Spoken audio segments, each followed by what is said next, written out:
In your Tribune days, Mark, radicalism was the thing.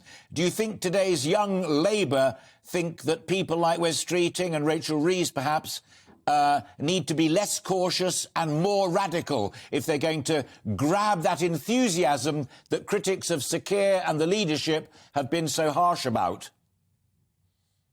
Well, yes, I think so. But it's not just the young and people who are in the Labour Party or indeed may have left it, because a lot of people have left it. But I think it's the public as a whole. They're still waiting to see what really is on offer. What is the alternative? And if I cast my mind back to that time you were talking about, Alistair, and the mid-90s, and you looked at the lineup of the Labour shadow cabinet, you had some very consequential figures. You had people like Robin Cook, Gordon Brown, Donald Dewar, Claire Short, a whole manner of, and also a great deal of interest in economic issues. And I don't see that there.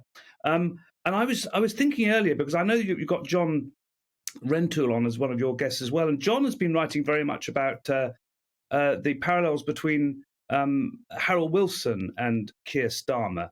And actually, you know, Harold Wilson in the early 60s and again in the early 70s did have a much clearer idea of what he was going to do, and yet he still won a very small majority in both those elections and had to go on and win again and a second time around.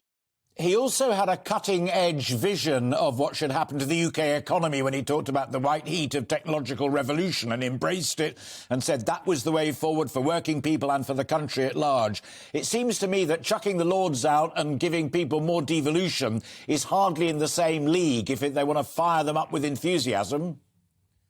Yeah, I think so. And it's got to happen, by the way, because the Labour Party has been promising to do this since 1910. Of course, it's very interesting that Keir Starmer has relied very heavily on Gordon Brown to provide some of this ballast around constitutional change.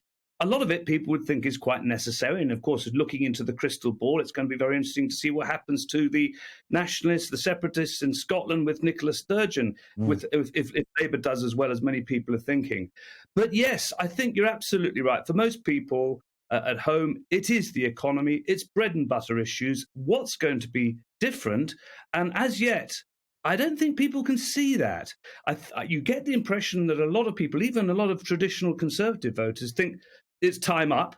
They might quite like Rishi Sunak, by the way, but by and large, they're saying, look, 12 years in, something's got to change. But when it comes to that election, I wonder if it's possibly going to be a lot closer than some people think that it is at the moment.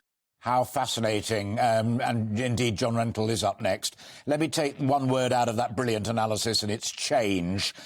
You have also got Sir Keir Starmer's Labour Party not changing, but quite the opposite, and talking again about possibly renationalising the railways, renationalising water, and creating a nationalised British energy corporation. That is hardly going to win hearts and minds amongst floating voters.